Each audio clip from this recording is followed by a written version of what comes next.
Cool. All right. It's like 4 a.m. now, so we'll cut the Lion King theme, but I'm glad you liked it. It took me 28 years to think that up, but it paid off. You know, I'm going to do a little interpretive dance for you guys to celebrate being Chino Hills.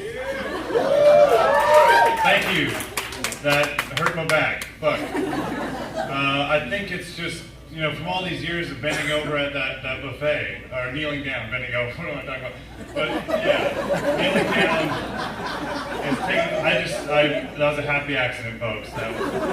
But, you know, there's some downsides to being tall, okay? There's some things, it's not all cracked up, you know, it's not, it doesn't sound as good when you live it, okay? That's what I'm saying. These aren't stilts here. I'm actually a tall man.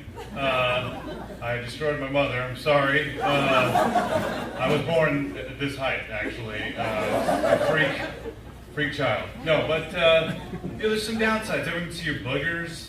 You know, you can't fit in the ventilation shafts if need be. You know, I was helping this woman at work the other day, and she was like, "So what do you want to be?" And I'm like, "Well, I'd love to do comedy." She's like, "Oh, comedy, really? Well, you're tall. Why don't you be a policeman or a fireman?" I'm like, "Really? Okay. Well, I don't know why she thinks I would know the first thing about fighting fires because I'm tall. Like, how does that work?" Everyone thinks there's a certain, like, superpower that they have, tall people, you know, like, "Stand back, everyone, I'm tall." And then I'll just fucking catch fire and run out. And then there's more of me to catch fire. That's, you know, fuck. That's all there is to it, you know? But this is crazy, Chino Hills, right? My hometown. All these faces I grew up with. This is nuts, man. This is crazy. Chino Hills, okay? Beverly Hills is the Inland Empire. Hey, give it up for yourselves for coming out tonight, for the staff. This is crazy, man. This is cool. Pizza. You guys liking it? Good time? So, look, there's a lot of interesting things that go on in this strange place we call Chino Hills. My former high school, Ayala, were in the news last year for a certain incident involving a Gatorade bottle. The football players decided that it would be a great hazing joke by shoving a Gatorade bottle in this kid's butthole. And it was on the news, it was everywhere. And the funny thing is, the parents were so upset because most of the team got suspended for not fessing up who shoved the bottle. It's like, come on, my kid's gonna play ball, all right? Look, I got a 40 ounce of tab shoved up in there, you know, that goes with playing ball. Come on, like, why are you defending, the kid was humiliated, you know? Like, what about that poor guy? He had to go to, like, fucking Ontario Christian or something. Like, what about the kid that was humiliated? What about the kid that did it? What's up with him, right? He's got a future in the TSA or as a physician or something.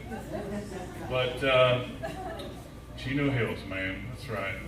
It's exciting. We got crime now. We have a bar scene. We have an Arby's. It's crazy, right? Yeah. But we also have a baseball team coming. That's right. That's right. The Dodgers will be moving to Chino Hills pretty soon.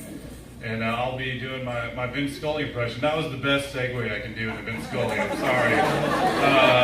I'm tired. And I stayed up, Netflix. Okay, so there's a man who's been calling baseball games for about 60 years. I don't care if you root for the Montreal Expos or the Springfield Isotopes. This guy is a legend, you know? He's been broadcasting for years, poetic guy, very classy old man.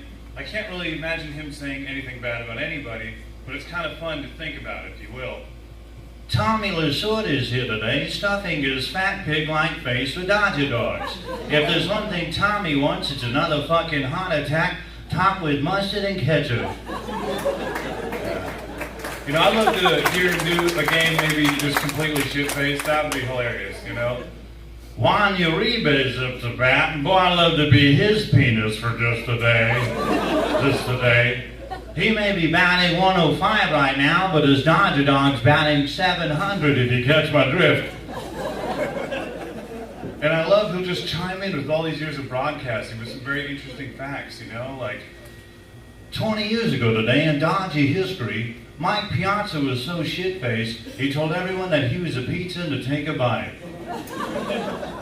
I think he could make anything interesting if he called it, you know, maybe your sex life, you know, like, so Robert's inside and he's thrusting softly and deeply, trying not to bust. 70 years ago, the cost of admission to see Cinderella was 5 cents in Imago. Today, the cost of seeing live-action Cinderella is $25. All right, Robert's in there, and oh my God, he blows it, whoa, shoots his load.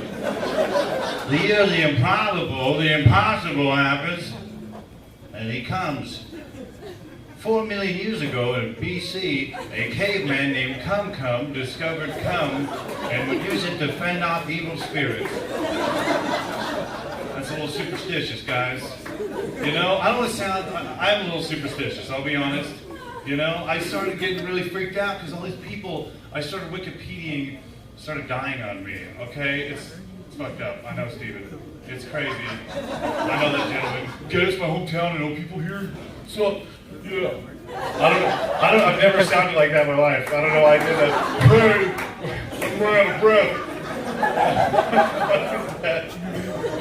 So I'm asphyxiated or something, but okay. 10 years ago, Wikipedia came out, no joke. I looked up ODB, fucking Wu-Tang member dead the next day. I was like, oh shit.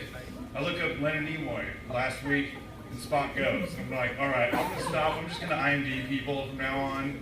All right. I still look up Mel Brooks, and I'm like, fuck, okay, I'm gonna ask Jeeves about my idol here. But, you know, I thought if I do have this power of maybe getting rid of some people with looking them up on Wikipedia, if I have this death curse, I thought maybe I could knock out some people that, you know, maybe it'd help the world. Like, maybe look up ISIS or Kim Jong-un or fucking Imagine Dragons or Flo the Progressive Auto Lady. I don't know. I'm kind of tired of DVRing through those commercials, let's be honest. But that's a little petty, right? It's the Flo, come on. It's kind of like Anonymous, that hacker group. I don't know if you guys heard, but they made some 7-minute long video attacking Kanye West. It's kind of like, why don't you just leave that for the rest of the internet or TMZ to do, really? Like, usually they're, you know, fighting corruption or exposing injustices, but Kanye West, we all know he's got an ego bigger than Ron Jeremy's belly. Come on, look. But it's hilarious. They must think they're so badass being in Idaho, just fucking talking shit. I'd love to hear them pick up on women, you know? So, I'm an Anonymous, yes. What's your favorite color? Oh, lavender, wow. Well, I'm more of a turquoise guy myself. You fancy Bon Jovi by any chance? Cool. Yeah, they're pretty good. You Japanese want to see my cock? Okay, cool. I'll send it. Cool. They send a dick pic wearing that, like, V for Vendetta mask, you know? Hilarious. Watch, it gets to Anonymous somehow, like, fuck that guy. What would they expose me of? What do they have against me, you know? This guy watches porn, eats a lot of fast food. I don't know. It's not gonna kill me, okay? Who doesn't watch porn and eat a lot of fast food? Vegan people. I don't know. There's vegan fast food in LA, probably, somewhere. It's like Ethiopian shit. Okay. That was not, I just fucked up my joke. I wasn't laughing at Ethiopian food. I'm sure it's good. I don't know.